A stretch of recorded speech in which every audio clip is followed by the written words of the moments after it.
दोस्तों, अगर मैं आपसे कहूं कि पिछले 6 महीनों में मार्केट लगभग 17% गिर चुका था, लेकिन सिर्फ एक महीने में ही वापस 12% ऊपर आ गया है, तो क्या आप भी ऐसा फील कर रहे हो जैसे ट्रेन छूट गई हो? गिरावट में लोग डरते हैं, रिकवरी में लोग सोचते हैं अभी थोड़ा रुक जाता हूँ, लेकिन मार्केट बार बार मौका नहीं देता दोस्तों। ऐसे गोल्डन अपॉर्चुनिटीज सिर्फ 3 से 4 साल में एक बार मिलता है, और जो लोग अभी भी सिर्फ सोच रहे हैं वही लोग 6 महीने बाद बोलेंगे काश तब इन्वेस्ट कर लिया होता। इसीलिए अभी भी मौका है। आज मैं आपको दिखाने वाला हूँ 3 ऐसे ETFs जिसमें आप अभी लमसम इन्वेस्ट करने का सोच सकते हो। ये ETFs अभी डिस्काउंट पे मिल रहा है और लॉन्ग टर्म में शानदार रिटर्न दे सकता है। तो चलिए वीडियो शुरू करते हैं। दोस्तों, सबसे पहले बात करते हैं ETF होता क्या है और म्यूचुअल फंड से कैसे अलग है। जब आप म्यूचुअल फंड खरीदते हो, आपको जो यूनिट्स मिलती है वो उस दिन के एंड में या अगले दिन के NAV पे कैलकुलेट होकर मिलता है। NAV यानी नेट एसेट वैल्यू। चाहे आप सुबह 10 बजे खरीदो या शाम 5 बजे, एक्चुअल प्राइस डिसाइड होता है मार्केट क्लोज होने के बाद। मतलब अगर आप मंडे सुबह 10 बजे म्यूचुअल फंड में इन्वेस्ट करते हो तो जो यूनिट्स मिलेगा वो मंडे को मार्केट क्लोज होने के बाद या ट्यूसडे को कैलकुलेट होके मिलेगा। लेकिन ETF ऑन अदर हैंड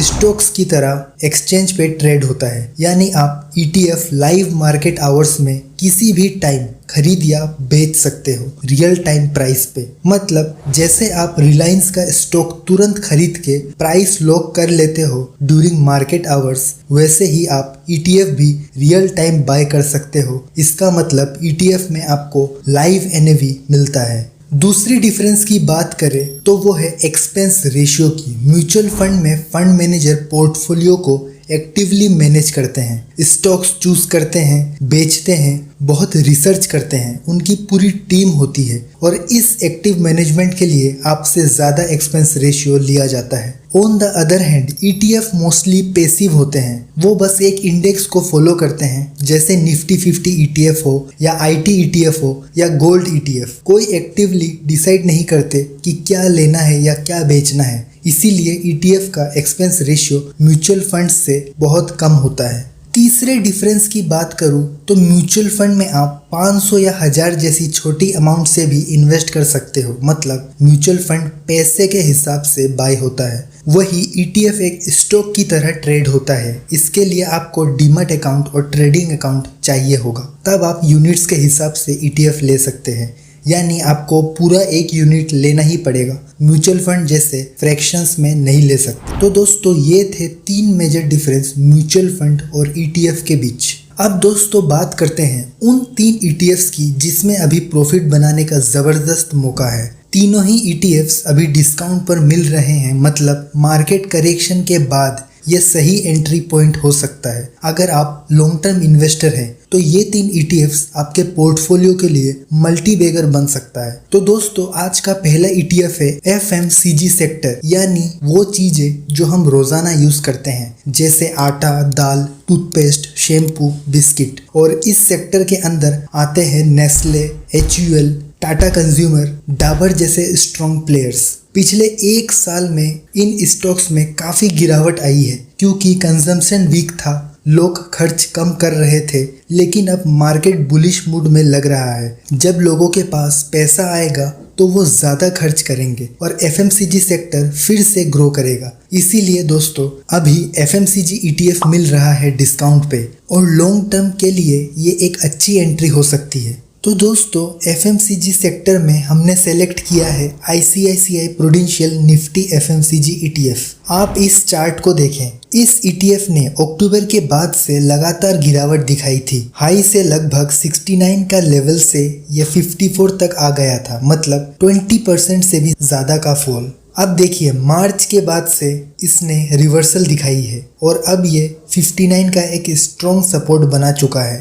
तो अभी ETF लगभग 60 पे ट्रेड कर रहा है, जो उसके प्रीवियस टॉप 69 के मुकाबले डिस्काउंट पे है। मतलब अगर सेक्टर वापस परफॉर्म करता है तो ये 69 या उससे ऊपर तक का मूव, यानी रिस्क कम और अपसाइड पोटेंशियल ज़्यादा। इस टेबल को देखें। इस टेबल से हम साफ देख सकते हैं कि इस ETF में वॉल्यूम की कोई दिक्कत नहीं आएगी, यानी आपको लिक्विडिटी की कभी कोई इशू नहीं आएगी। अगर परफॉर्मेंस की बात करें तो पिछले 3 सालों में इस ETF ने लगभग 16.82% का शानदार रिटर्न दिया है। एक्सपेंस रेशियो की बात करें तो वो है सिर्फ 0.2 का, यानी काफ़ी कम है। एसेट अंडर मैनेजमेंट है ऑलमोस्ट 550 करोड़ का। डेली वॉल्यूम की बात करें तो वो है 9.22 लैक्स की। इसका मतलब है लिक्विडिटी का कोई इशू नहीं होगा, आप इजीली बाय या सेल कर सकते हो।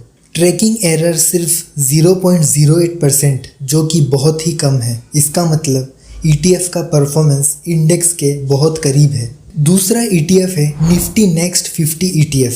अब आप सोच रहे होंगे ये नेक्स्ट 50 क्या होता है। तो निफ्टी 50 में इंडिया की टॉप 50 बड़ी कंपनीज होती है, लेकिन उनके बाद जो अगली 50 कंपनीज आती है उन्हें ही कहते हैं निफ्टी नेक्स्ट 50, यानी वो कंपनीज जो ऑलरेडी स्ट्रॉन्ग है और फ्यूचर के निफ्टी 50 बनने के रेस में है। इनमें ग्रोथ का पोटेंशियल ज़्यादा होता है क्योंकि ये अभी एक्सपांड कर रहे होते हैं, नए मार्केट कैप्चर कर रहे होते हैं, तो यहाँ रिटर्न्स भी उसी हिसाब से ज़्यादा मिल सकता है। अभी करेक्शन के बाद ये ETF भी डिस्काउंट पे मिल रहा है और ये मौका बार बार नहीं आता दोस्तों। लॉन्ग टर्म में अगर आपको हाई ग्रोथ और डाइवर्सिफिकेशन चाहिए तो निफ्टी नेक्स्ट 50 ETF ज़रूर कंसिडर करिएगा। और दोस्तों यहाँ हमने सेलेक्ट किया है Nippon India ETF Nifty next 50 junior 20 को।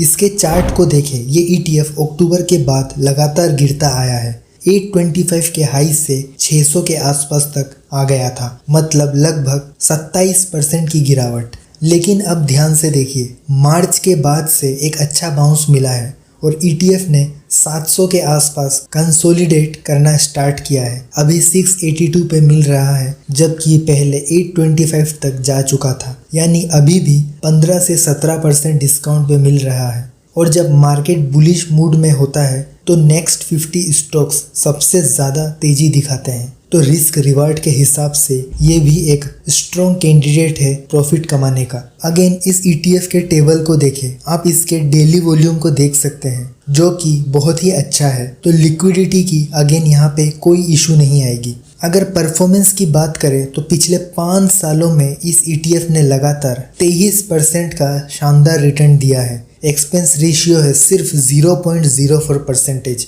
बहुत ही कम। फ्री समझ सकते हो आप। एसेट अंडर मैनेजमेंट लगभग 43,548 करोड़, जो कि बहुत ही अच्छा है। डेली वॉल्यूम है करीब 5.5 लाख का। इसका मतलब लिक्विडिटी का कोई इशू नहीं होगा, आप इजीली बाय या सेल कर सकते हो। ट्रैकिंग एरर है सिर्फ 0.03%, जो कि बहुत ही कम है। और दोस्तों तीसरा ETF है US स्टॉक्स ETF।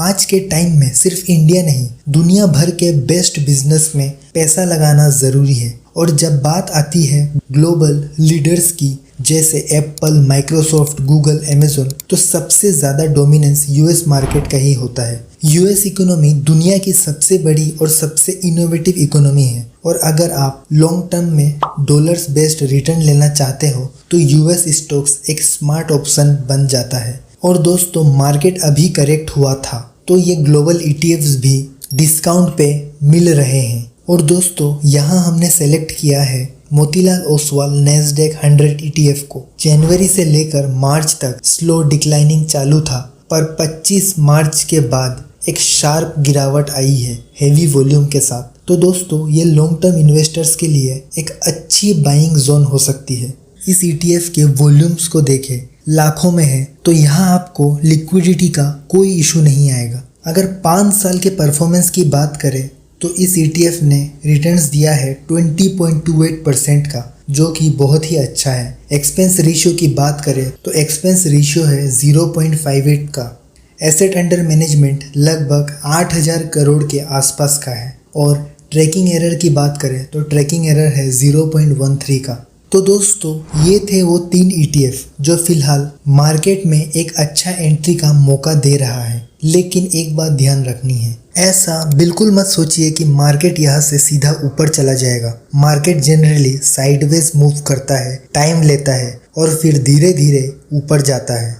सपोर्ट और रेजिस्टेंस अगले कुछ हफ्तों में काफ़ी इम्पोर्टेंट रोल प्ले करेंगे। इन लेवल्स को समझना और रेस्पेक्ट करना ज़रूरी है, चाहे आप ट्रेडर हो या इन्वेस्टर। और दोस्तों, ये तीनों ETFs में मैंने अपनी रिसर्च के बेसिस पर सेलेक्ट किया है। इन्वेस्ट करने से पहले खुद भी अपनी रिसर्च ज़रूर करिएगा। आपका रिस्क एपेटाइट और फाइनेंशियल गोल अलग हो सकता है, उसके हिसाब से डिसीजन लीजिएगा। आज के वीडियो के लिए सिर्फ इतना ही। उम्मीद करता हूँ ये वीडियो आप सभी के लिए हेल्पफुल रहा होगा और जल्दी मिलेंगे एक नए वीडियो के साथ।